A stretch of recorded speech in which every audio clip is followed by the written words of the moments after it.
Assalamualaikum warahmatullahi ta'ala wabarakatuh. Alhamdulillahi rabbil alamin. Wassalatu wassalamu ala rasulina Muhammadin wa ala alihi wa sahbihi ajma'in. Allahumma aghnina bil ilmi wa zayyinna bil hilmi wa akrimna bit taqwa wa jammilna bil afiyati ya arhamar rahimin. Rabbi syrah li sadri wa yassir li amri wahlul 'uqdatam min lisani yafqahu qawli. Alhamdulillah, tuan-tuan puan-puan yang dirahmati Allah Subhanahu wa taala. Pada hari ini kita membincangkan bahagian yang kedua daripada manahijul bahthi wa ta'lif fi usulil fiqh, manhaj, cara penulisan dan juga perbahasan yang ulama-ulama bahaskan dalam maddah ataupun subjek usulul fiqh. Tuan-tuan yang dirahmati Allah Subhanahu wa taala, kalau tuan-tuan masih ingat semalam kita ada belajar tentang manahijul bahthi wa ta'lif fi usulil fiqh. Ada dua pecahan utama. Pecahan yang pertama adalah dipanggil tariqah asy-syafi'iyah. Sebab apa? Kebanyakan pengikut ataupun yang kebanyakan atba' pengikut manhaj ar-ra'isiyah, al-manahij ar-ra'isiyah dinamakan sebagai tariqah asy-syafi'iyah kerana kebanyakan yang mengikut manhaj itu adalah ulama-ulama Syafi'i. Pada hari ini insya-Allah kita bincang dalam bab yang kedua dipanggil al-manahij al-furu'iyah. Okey, al-manahij al-furu'iyah ataupun al-manahij al-far'iyah, yang mana kita akan bincangkan pada hari ini insya-Allah taala, dinamakan sebagai tariqah al-hanafiyah. Sebab apa dinamakan sebagai tariqah al-hanafiyah? Kerana kebanyakan yang mengikutnya adalah di kalangan ulama Hanafi. Alhamdulillah, tuan-tuan puan-puan dirahmati Allah Subhanahu wa taala, telah kita bincangkan semalam mengenai dengan kitab-kitab dalam tariqah asy-syafi'iyah, dalam usulul fiqh. Kemudian kita ceritakan juga semalam mengenai dengan cara tatbiq, aplikasi yang ulama yang ulama Syafi'i ataupun majoriti di kalangan ulama menggunakan al-manahij ar-ra'isiyah. Okey, alhamdulillah tuan-tuan. Hari ini kita akan lihat mengenai dengan tariqah al-hanafiyah. Tariqah al-hanafiyah adalah satu tariqah, cara yang mana ulama yang mengikut cara ini oleh ulama-ulama usul di kalangan pengikut mazhab Abu Hanifah. Okey.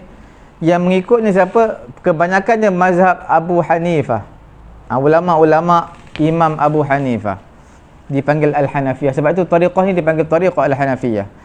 Abu Hanifah ni namanya adalah Nu'man bin Thabit. Okey. Dia belajar fiqh daripada Hamad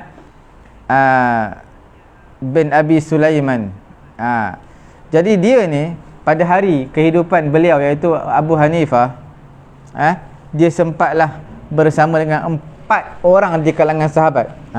Sebab untuk pengetahuan tuan-tuan puan-puan yang dirahmati Allah Subhanahu wa taala, Abu Hanifah, kita cerita sikitlah mengenai Abu Hanifah. Yang lebih lanjut tuan-tuan tengok dalam Madkhal ilal Fiqh. Sekarang kita baca Madkhal ilal Usulul Fiqh. Tuan-tuan, bila sebut tentang Abu Hanifah, okey, Abu Hanifah sudah pasti dinamakan madrasah Imam Abu Hanifah adalah madrasah Ahlur Ra'yi. Okey, Ahlur Ra'yi. Ahlur Ra'yi adalah madrasah yang mana dia sedikit ada dia bukan mana ikut logik akal, tidak, masih lagi mengikut Quran dan hadis. Cuma dia mengutamakan qiyas lebih daripada khabar wahid. Okey, bila ada pertembungan antara qiyas dan juga khabar wahid, dia akan mengutamakan qiyas. Tapi bukan semua masalah lah, pada beberapa ataupun pada certain masalah. Abu Hanifah, guru dia adalah Hamad, okey, bin Abi Sulaiman. Guru kepada Hamad adalah siapa? Guru kepada Hamad Ibrahim An-Nakha'i. Okey. Guru kepada Ibrahim adalah Alqamah. Okey.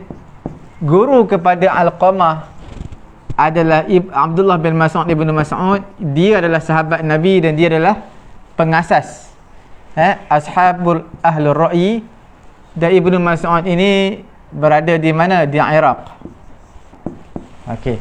Ini yang tuan-tuan yang kita telah bincangkan sebelum ni juga, kalau tuan-tuan masih ingat. Okey. Dan kita nak bagi tahu Abu Hanifah Ahlul Ra'yi, dia sempat bersama 4 orang di kalangan sahabat Nabi, termasuklah Anas bin Malik. Sebab Anas bin Malik pada zaman Nabi dia masih kanak-kanak. Okey, dia masih kanak-kanak, atau masih remaja lah. Jadi di sini kita lihat Imam Abu Hanifah ni, dia antara orang yang terawal mazhab. Antara 4 mazhab dia terawal, kerana dia lahir tahun bila? Dia wafatnya pada tahun 150. Dia wafat, Imam Syafi'i lahir tahun tu. Lahir dia tahun berapa? 70 lebih 70, 80. Lahir dia pada tahun 70.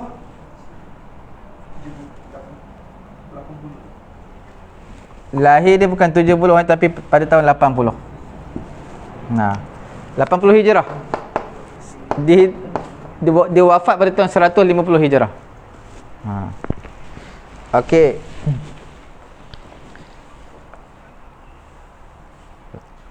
Tariqah Al-Hanafiyah, mereka menyendiri dengan cara pembawakan Tariqah Hanafiyah ini kerana perjalanan ataupun langkah yang mereka buat tidak sama seperti orang lain. Kita lihatlah kepada sejarah bagaimana perkembangan mazhab ini, iaitu dengan mazhab Abu Hanifah ataupun dengan cara Tariqah Al-Hanafiyah ini. Kita lihat mereka lebih cenderung ke arah manhaj Tariqah ini pada awal-awal lagi sebelum adanya kitab risalah karangan Imam Syafi'i rahimahullahu taala. Yang mengasaskan Tariqah Al-Hanafiyah ini adalah muassis dia, pengasas adalah Imam Abu Hanifah. Sesungguhnya banyaklah ulama-ulama Hanafiyah, Al-Hanafiyah, ulama-ulama mazhab Hanafi bermunaqasyah, berdebat, berbeza pendapat, okey, dalam masalah Tariqah Al-Hanafiyah ini. Dan juga tafri'il masail fiqhiyah, dan juga banyak juga cabangan-cabangan masalah-masalah fiqh. Sehinggalah mereka membawa datang pelbagai andaian al-iftiradat, pelbagai andaian al-ihtimalat, pelbagai kebarangkalian dalam masalah fiqh. Sebab itu kita katakan ulama-ulama Hanafi, mereka telah mentadwinkan, membukukan masalah-masalah fiqh pada awal-awal lagi.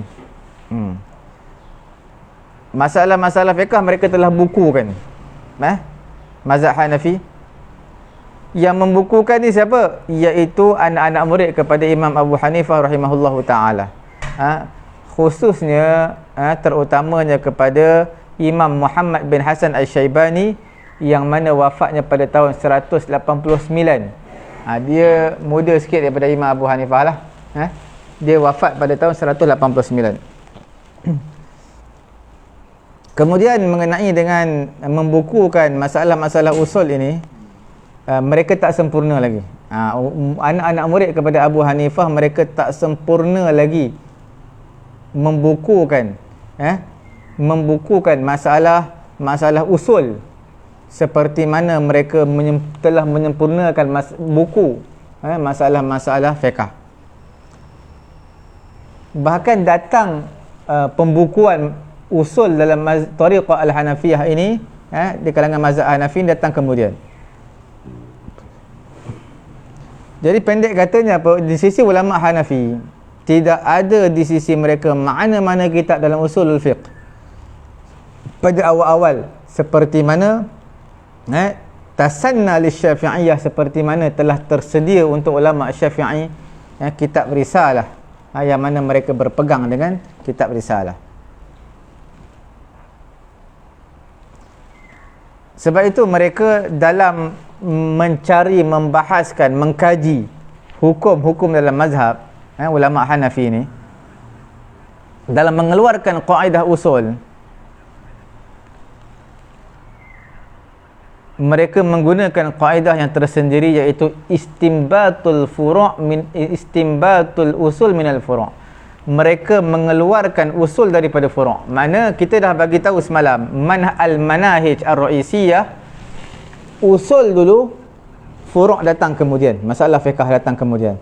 Tapi dalam tariqah al-Hanafiyah, cara mereka berbeza, iaitu istimbatul usul minal furu'. Furu' dulu mereka buat, masalah fiqh dulu, kemudian barulah mereka buat mas'alatul usul ataupun kaedah usul. Okey. Tuan-tuan yang dirahmati Allah Subhanahu wa taala,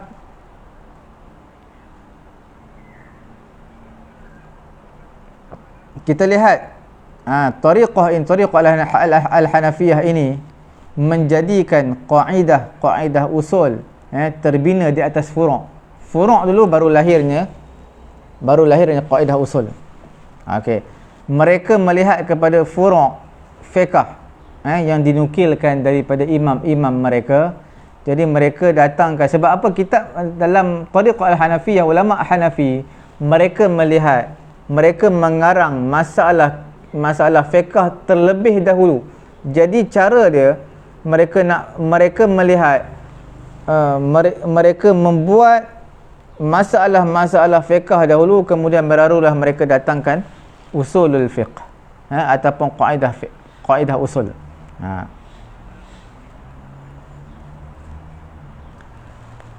Kemudian Ibnu Khaldun telah berkata mengenai perkara ini. Dia kata apa? Ibnu Khaldun kata, wa kana awwalu man kataba fi usulul fiqh asy-Syafi'i.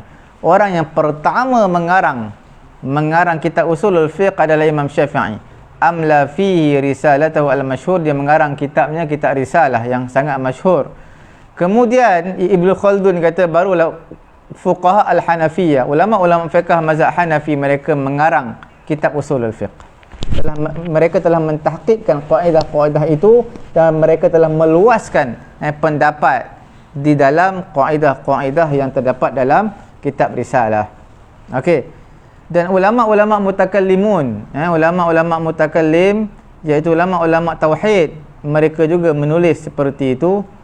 Illa kitabatil fuqaha, cumanya mengenai kitab penulisan fuqaha, ulama-ulama fiqh di dalam usulul fiqh, dia lebih menyentuh kepada fiqh, kepada masalah fiqh, dan lebih menyentuh mengenai dengan masalah furu', cabang-cabang agama. Ada pun ulama-ulama mutakallimun, ada pun ulama-ulama mutakallimun, okey, mereka tak adalah masalah-masalah fiqh, sebab mereka lebih kepada perbahasan tauhid. Okey, mereka lebih, kita panggil, cenderung kepada istidlal bil aqli, maknanya mengambil dalil dengan logik akal, ma'amkana setakat mana yang mereka boleh lah. Okey, kita lihat banyaknya furu' al-fiqhiyah dalam kitab usul Hanafiyah, dalam usul Hanafi, banyak sangat masalah-masalah fiqh. Kerana furu' al-Hanafiyah, masalah-masalah fiqh adalah masdarul asar, al-masdarul asliyu, iaitu yang menjadi sumber asal dalam mazhab Hanafi, bukan kaedah usul, tetapi masalah fiqh itu yang pertama. Sebab itu tak pelik kita lihat tariqatul Hanafiyah, cara Hanafiyah ini aqrab ilal fiqh tatbiqi, lebih kepada fiqh tatbiq, praktik, berbanding dengan fiqh nazari, fiqh teori kita panggil. Sebab apa? Usulul fiqh, kerana usulul fiqh dia adalah untuk li khidmatil fiqh. Usulul fiqh untuk apa? Untuk berkhidmat kepada ilmu fiqh. Kerana tariqah qa'imah ala manhajin amaliyin biribtil usul bil furu'. kerana manhaj amali, dengan mengikat usul dengan furu', dan mentatbikkan qawaid usulul fiqh dalam furu' fiqhiyah tatbiqiyah. Kerana itu dinamakan tariqatul hanafiyah, dinamakan tariqatul fuqaha. Nampak, dia mentatbikkan, mengaplikasikan kaedah usulul fiqh, dia mengaplikasikan kaedah usulul fiqh. Contoh al-amru lil wujub, dia mentatbikkan itu kepada masalah furu', masalah apa? Furu' fiqhiyah. Sebab itu dinamakan tariqatul hanafiyah, dinamakan apa? Dinamakan sebagai tariqatul fuqaha, cara ulama-ulama fiqh. Adapun tariqah asy-syafi'iyah dinamakan sebagai tariqatul usuliyin. Okey, kita lihat.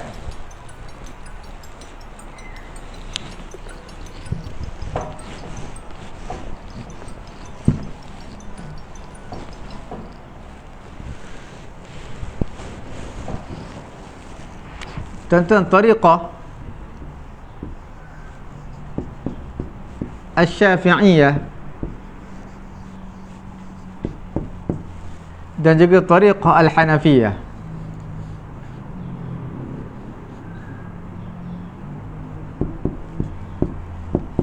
Dinamakan tariqah syafi'iyah, dipanggil tariqah apa? Tariqah al-usuliyah. Okey, sebab apa ya? Bukan tariqah usuliyah, tariqah usuliyin. Itu ulama usul punya cara. Tariqah usuliyin, sebab majoriti mengikut cara ni. Majoriti mengikut cara ni. Adapun tariqatul hanafiyah, dia kata tariqah al-fuqaha. Kerana ulama fiqh ikut cara ni, sebab tu dipanggil sebagai, dia dekat kepada fiqh tatbiqi, fiqh praktik. Sebab apa? Sebab dia ambil masalah furu', masalah fiqh, masail fiqh, kemudian dia terus tatbikkan, adaptasikan kepada qawaid al-usul.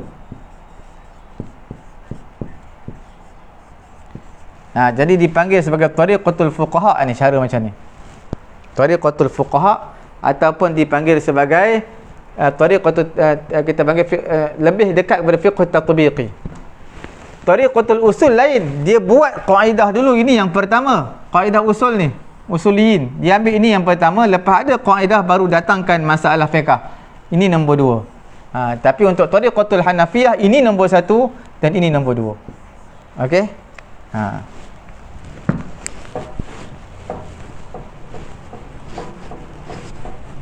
Okey, tuan-tuan, puan-puan yang dirahmati Allah Subhanahu wa taala.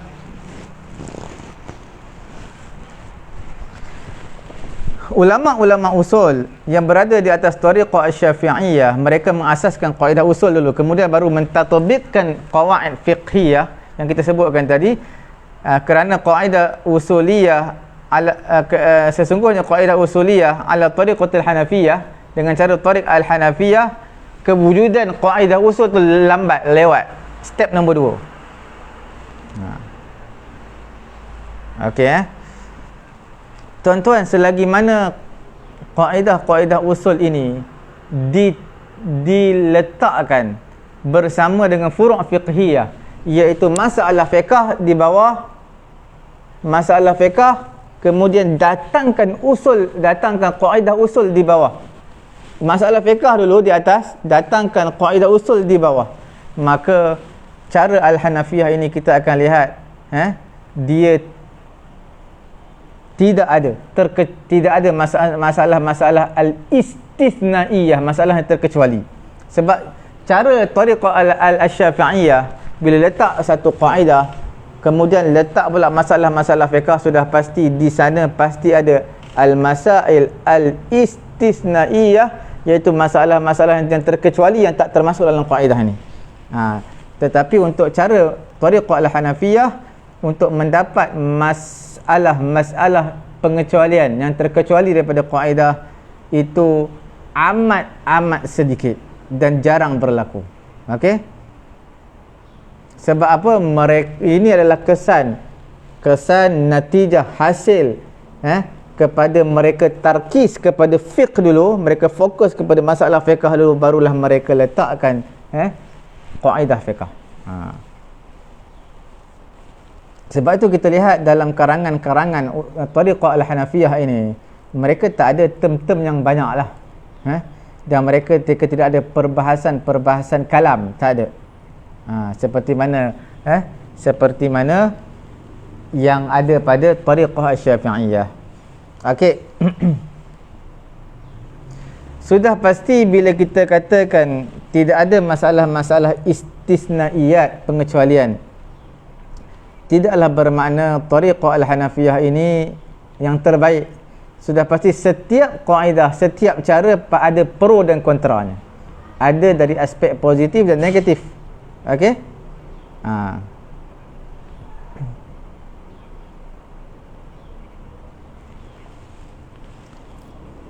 Sudah pasti bila kita fokus untuk mengeluarkan kaedah usul daripada pendapat-pendapat imam dalam mazhab Hanafi, terkhusus mazhab Hanafiyah, maka sudah pasti kadang-kadang dia akan membawa kepada satu ta'assub, ta'assub al-mazhabi. Sebab apa membawa kepada satu ta'assub? Tuan-tuan, bila kita datang satu masalah fiqh, masail al-furu'iyah, masalah fiqh, apa-apa masalah hukum hakam.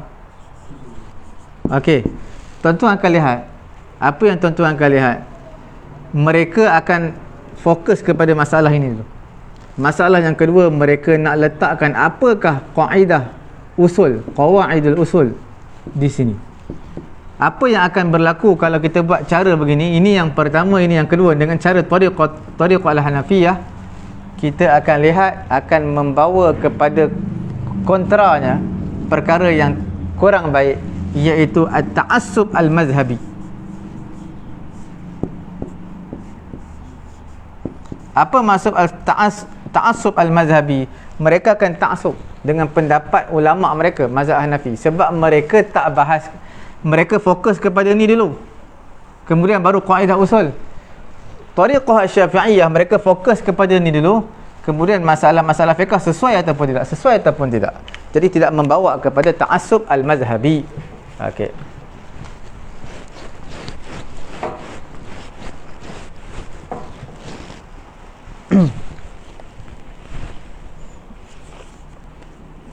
Tuan-tuan yang dirahmati Allah Subhanahu wa taala, kita lihat sekarang ni contoh pula mengenai dengan Tariqah Al-Hanafiyah. Contoh cara perletakan kaedah usuliyah di atas tariqatul fuqaha, iaitu tariqah ulama-ulama Hanafi, selepas mana ulama-ulama fiqh bersungguh-sungguh menyampaikan kepada hukum syarak daripada dalil-dalil tafsili. Kita lihat yang pertama, contoh menyucikan kulit bangkai, suci kulit bangkai apabila disamak. Okey, telah mengambil hukum ini daripada sabdaan Nabi SAW apabila Nabi melalui satu bangkai, satu bangkai kambing. Nabi kata, idza dubira hadzal ihabu faqad tahura. Okey, amaliyatu tathhirul jild wal ihab al jild. Apa itu dibag?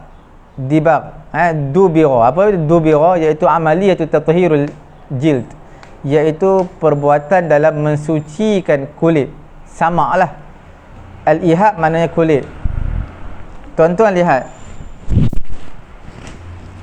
dalam hadis, idza dubira, okey, al-ihabu faqad tahura. Nampak tulisan? Okey. Apabila disamak akan kulit bangkai, sebab Nabi lalu satu kambing, bangkai kambing, maka Nabi kata apa? Idza dubiral ihabu faqad tahura. Okey. Jadi maksudnya apabila disucikan, disamak kulit ini, kulit bangkai ini, maka sungguh dia suci. Yang kedua, masalah as-sariqu was-sariqatu faqta'u aydiyahuma. Ayat Quran dalam surah juzuk yang ke-6 tu surah apa? Surah apa tu? Surah Al-Maidah ayat 38. Okey, hukum dia. Sekarang kita lihat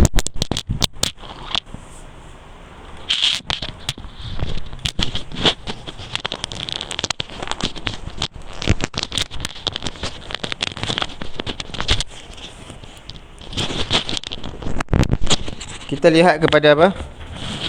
Kepada hukum. Tuan-tuan lihat dalam hadis ini bila sebut tentang faqad tahura. Maknanya apa? Ulama fiqh dalam tariqatul Hanafiyah membahaskan hukumnya adalah suci, tahur. Apa yang tahur? Kulit tadi tahur bila disamak. Ini hukum. Atas tarkis fokus kepada perbahasan fiqh. Okey. Kemudian tuan-tuan lihat wasariqu wasariqatu, Quran kata apa? Faqta'u. Quran kata apa? Faqta'u aydiyahuma. Potonglah tangan mereka berdua. Okey Mengambil hukum daripada ayat Quran ini, apa dia? Iaitu bila pencuri ini mencuri, maka hukum dia apa? Qata' al-yad, potong tangan. Okey, ini hukum dia. Hukum.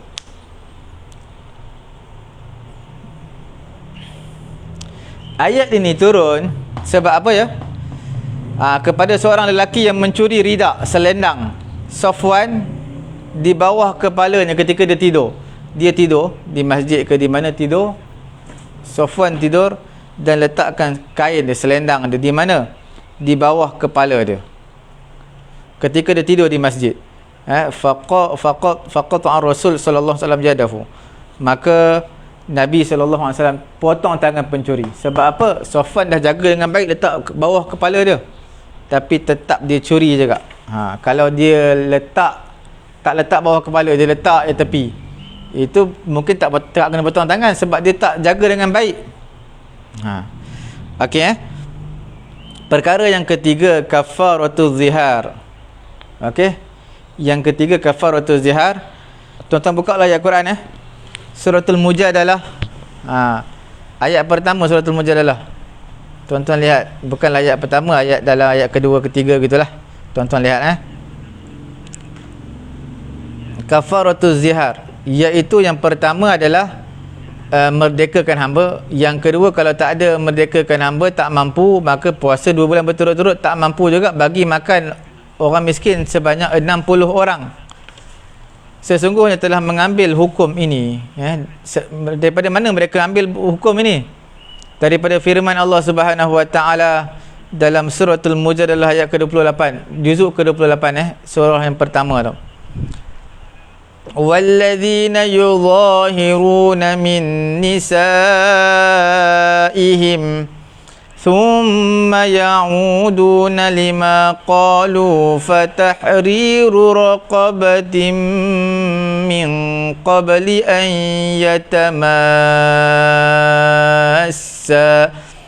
ذَلِكُمْ تُوعَظُونَ بِهِ وَاللَّهُ بِمَا تَعْمَلُونَ خَبِيرٌ فَمَنْ لَمْ يَجِدْ فَصِيَامُ شَهْرَيْنِ مُتَتَابِعَيْنِ مِنْ قَبْلِ أَنْ يَتَمَاسَّا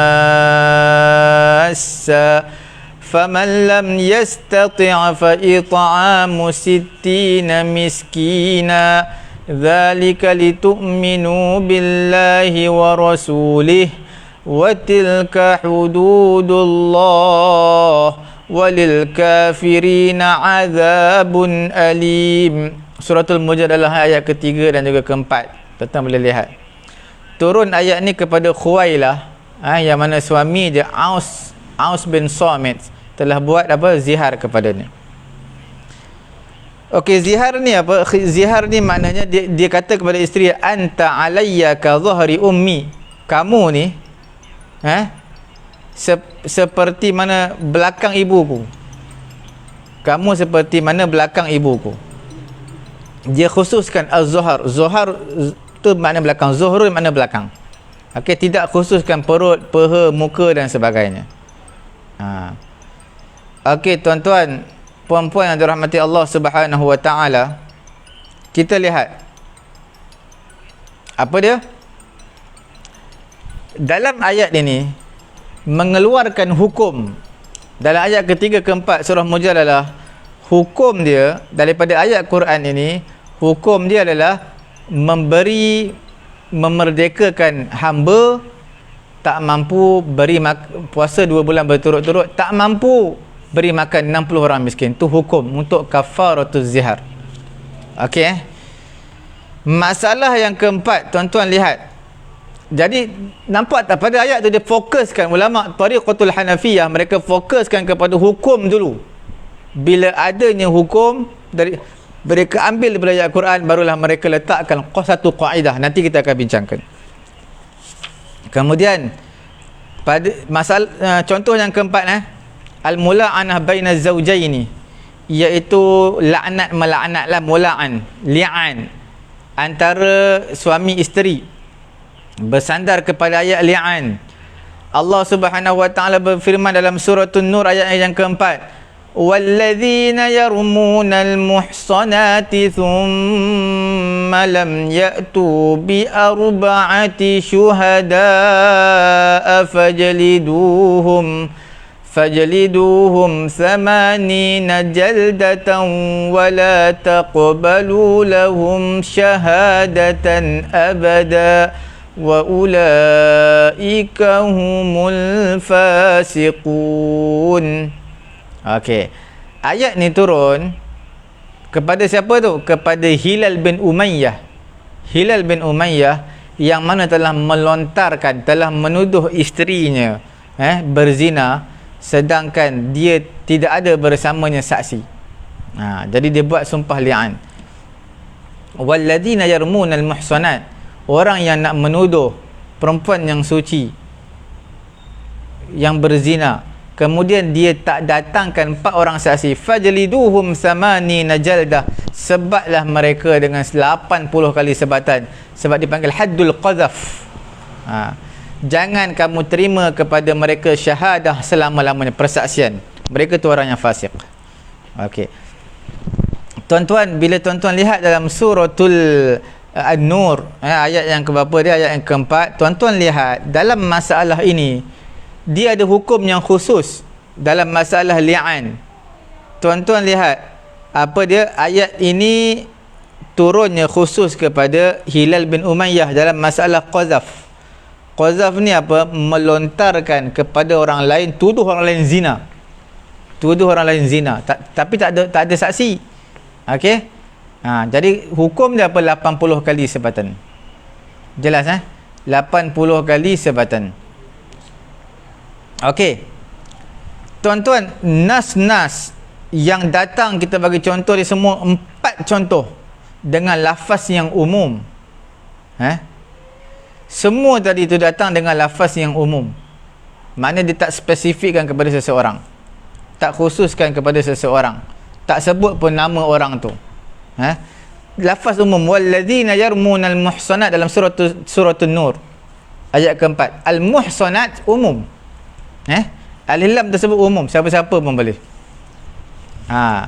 Kemudian tuan-tuan lihat pada contoh yang kedua tadi, kita bagi tahu dalam papan putih, was-sariqu was-sariqatu, was-sariqu was-sariqatu. Sarik, pencuri. Pencuri siapa? Laki perempuan. Was-sariqu laki, was-sariqatu perempuan. Yang macam mana pencuri tadi? Orang kaya ke orang miskin ke? Tak disebut. Umum. Lafaz yang umum. Okey tuan-tuan. Idza dubiral ihabu, apabila disamak kulit. Kulit apa? Kulit mana-mana haiwan selain anjing dan babi lah. Sebab dia memang takkan suci. Okey, jadi maknanya umum. Nampak tak? Jadi di sini saya nak bagi tahu kepada tuan-tuan puan-puan yang dirahmati Allah Subhanahu Wa Taala, apa dia?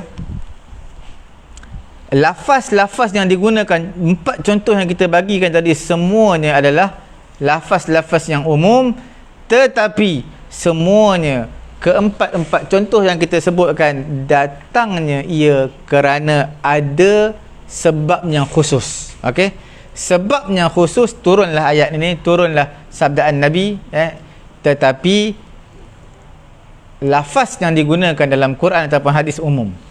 Okey, contohnya Nabi lalu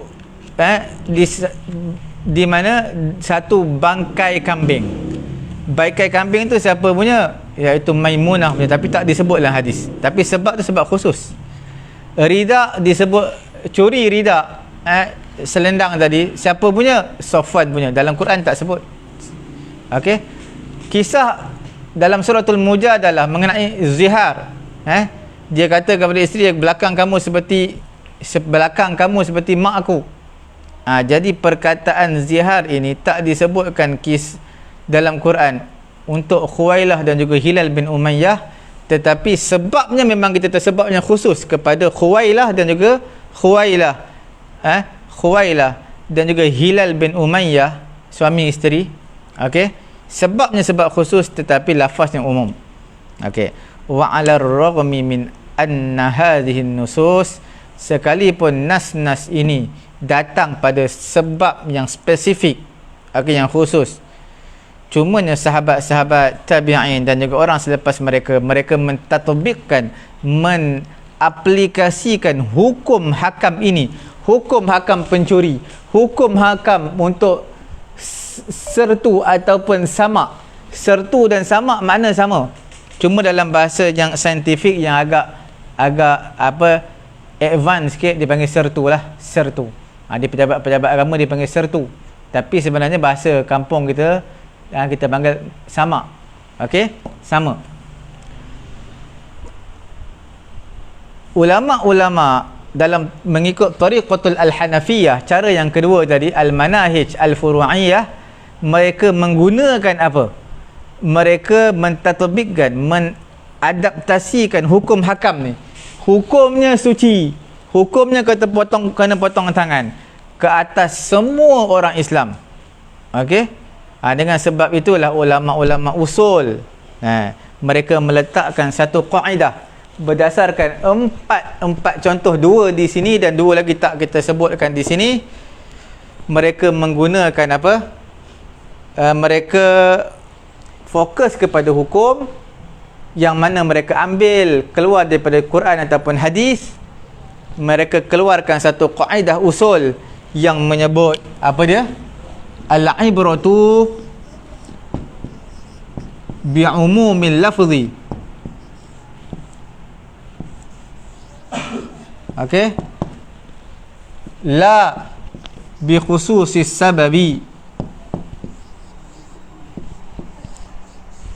Jelas kan tulisan? Nampak? Okey tuan-tuan, nampak tak? Al-ibrah bi'umumil lafzi, diambil kira, diiktibar dengan umumnya lafaz. Lafaz pada ayat Quran tu umum, ataupun hadis al-ihab, kulit, pencuri laki, pencuri perempuan, umum, tak kira siapa pun. Okey, diambil kira dengan umumnya lafaz, la bi khususis sabab, tidak mengambil kira kepada sebab yang khusus. Sebab apa?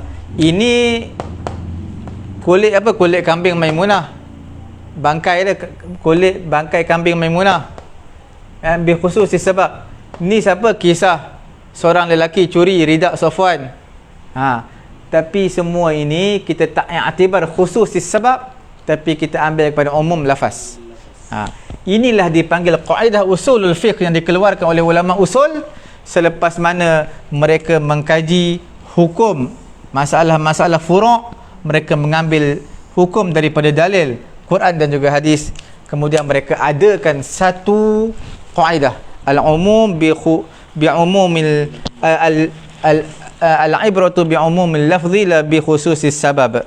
Okey, sesungguhnya ulama-ulama fiqh telah menyampaikan, ulama-ulama fiqh mengikut tariqah Al-Hanafiyah, mereka telah menyampaikan kepada kaidah ini dengan cara tariqah istiqra'il ahkam asy-syari'ah allati kanat adillatuha qad waradat bisababin khas walakin alfaz ad-dalil tadullu 'ala al-umum.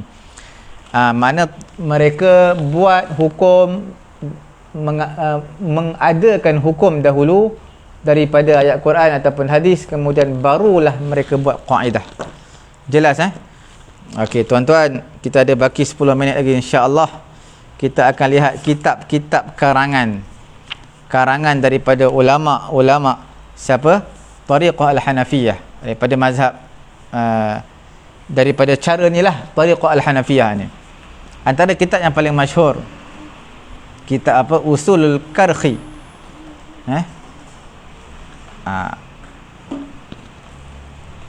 Karkhi.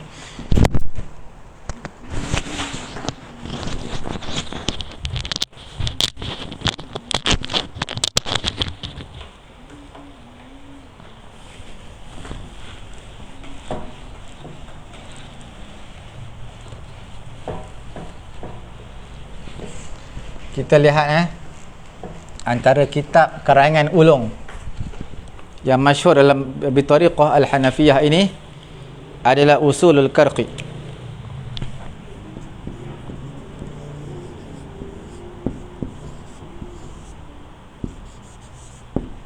Okey. Siapa ni? Abil Hasan Al-Karkhi. Okey, Al-Hanafi. Siapa dia ya? Dia ni seorang yang faqih lah, mahir dalam bidang fiqh dalam mazhab Hanafi. Dia belajar di Baghdad dan juga ramailah yang menjadi faqih yang belajar dengan Abul Hasan Al-Karkhi. Kemudian yang kedua, Al-Fusul fil Ilmi Al-Usul. Al-Fusul fi Ilmi Al-Usul.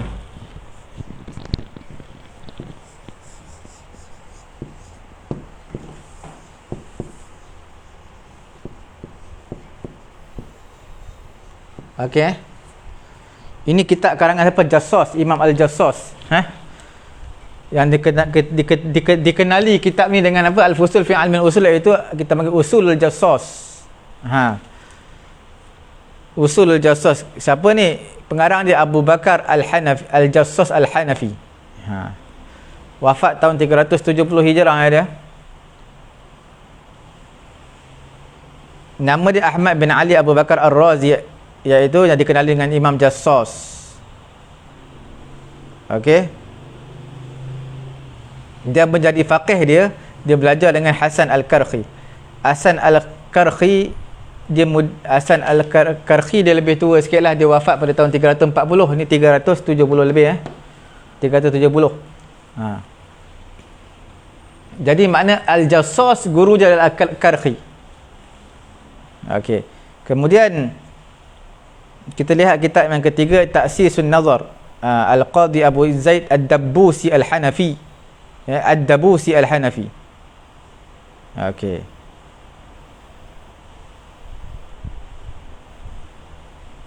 Kemudian tuan-tuan puan-puan dirahmati Allah Subhanahu Wa Taala, ini dia kitab Ta'sisun Nazar, kitab yang ketiga tak boleh tulis lah kot. Kitab yang ketiga, Ta'sisun Nazar, iaitu risalah saghirah, kitab yang sangat kecil, macam artikel dia, kitab kecil. Okey, yang mana muallif pengarang mengisyaratkan dalam kitab tersebut, Imam Ad-Dabbusi mengisyaratkan kepada usul yang mana ulama-ulama mazhab Hanafi sepakat berserta dengan ulama lain, ataupun ulama Hanafi berbeza berbeza pandangan dalam usul, okey, berserta dengan orang lain. Dia berserta dengan ulama lain, dia tak sepakat. Risalah-risalah yang sangat kecil lah, saiz dia kecil, mana tidak tebal, dan dia antara kitab yang awdah, yang paling jelas, maka taba ala tariqatil Hanafiyah, yang ditulis dengan tariqah Al-Hanafiyah. Okey. Kitab yang keempat dipanggil sebagai Kanzul Wusul ila Ma'rifatil Usul. Kanzul Wusul ila Ma'rifatil Usul, yang diketahui, yang kita masyhur dengan Usulul Bazdawi. Usulul Bazdawi ni mazhab Hanafi juga dia. Al-Bazdawi. Dia antara ulama besar lah, ulama fiqh, fuqaha, faqih yang besar dalam mazhab Hanafi, dan juga orang yang pakar dalam usul. Okey. Kitab yang kelima dipanggil Tamhidul Fusul fil Usul. Ini Imam Sarakhsi, Al-Hanafi. Okey.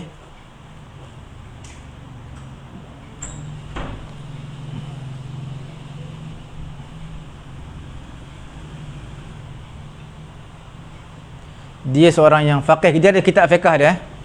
Tak salah saya kitab Mabsut, Imam Sarakhsi ni. Kemudian dia seorang yang mujtahid, seorang usuli, ulama usul. Kitab yang masyhur kitab Mabsut. Kitab yang masyhur lah dan juga ma'ruf dalam fiqh Hanafi, kitab Mabsut. Imam Sarakhsi dia karang ni ketika mana dalam penjara. Dia 15 tahun dalam penjara. Okey, dia karang satu kitab, dinamakan kitab Mabsut. Bukan 2 jilid, bukan 3 jilid, tapi banyak jilid lah.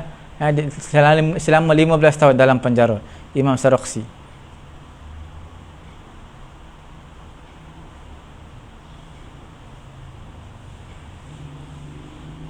Kemudian kitab yang ke-6 dipanggil Manarul Anwar. Siapa pengarang dia? Abdullah bin Ahmad An-Nasafi.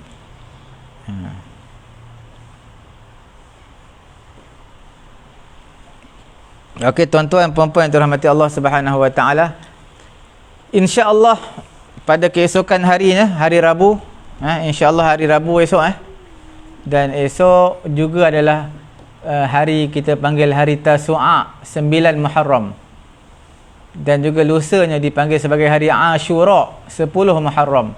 Disunatkan kita puasa esok. Jadi esok ni insya-Allah kita akan belajar Tariqatul Mutaakhirin. Tariqatul Mutaakhirin iaitu kita panggil cara mutaakhirin punya dalam usulul fiqh. Minggu ni insya-Allah kita belajar tentang manhaj ar-ra'is, manhaj al-furu', manhaj minal mutaakhirin. Cuma minal mutaakhirin ni banyaklah. Ada yang az-Zahiri, ada Syatibi. Okey.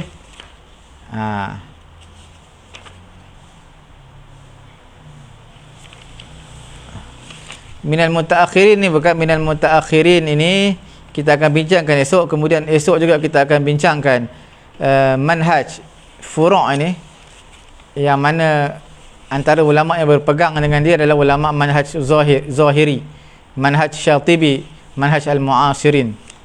InsyaAllah esok kita akan bincangkan. Kalau tak habis esok, lusa kita akan habiskan. Kemudian insyaAllah selewat-lewatnya mungkin hari Jumaat ini, paling awal lah Jumaat ini, ataupun selewat-lewatnya pun minggu depan, kita akan bertemu dalam bab yang baru dipanggil Al-Ahkam Asy-Syar'iyyah, hukum-hukum syarak. Bila sebut tentang hukum-hukum syarak ini, sudah pasti dia ada hukum taklifi, hukum wada'i. Kemudian perbezaan antara hukum taklifi dan hukum wada'i. Apa itu wada'i, taklifi? InsyaAllah kita akan bincangkan pada minggu yang akan datang. Cukup sekadar ini dulu. InsyaAllah kita jangan lupa berpuasa pada keesokan hari Tasu'a. Nabi kata la in aishtu fil amil qabil, kalau aku hidup pada tahun yang akan datang aku akan puasa. La asuman tasi', aku akan puasa 9 Muharram. Jadi ini disunatkan puasalah. Kelebihan akan diampunkan dosa setahun pada 10 Muharram kalau kita puasa pada hari Ashura. InsyaAllah tuan-tuan kita akan bertemu kembali pada keesokan hari. Jangan lupa tuan-tuan dan puan-puan tekan butang share sama-sama mengambil manfaat atas pengajian kita pada pagi yang mulia ini. Jangan dilupakan tekan butang share, memanjangkan kebaikan pada pagi ini. Dan yang terlepas pengajian kita secara live pada pagi ini ataupun pada hari-hari yang lalu, boleh terus layari YouTube kita Pusat Ilmu At-Taqwa, layari YouTube kami Pusat Tahfiz At-Taqwa, di page Facebook kami. InsyaAllah tuan-tuan kita bertemu lagi. Subhanallahumma wa bihamdihi, subhanakallahumma wa bihamdika, asyhadu an la ilaha illa anta astaghfiruka wa atubu ilaik.